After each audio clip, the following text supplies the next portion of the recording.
A new projector lens on the universal aperture system for projector lenses with the Pentacon AV projector lens. This third adaptation went very fast.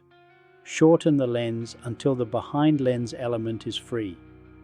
In CAD software, adjust the diameter and length of the lens and 3D printing. Screw on camera and go. I choose the M42 macro ring for my favorite style of close focus. Up close, shooting 30 centimeters with a depth of field of about 10 centimeters. The aperture handle works great. It is fast and very accurate.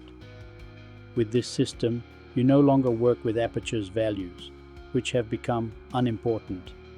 It's a matter of looking and adjusting what you want. Completely wipe out a background or something less to make a bokeh. Or a lot of DOF to get a lot of sharpness in the subject.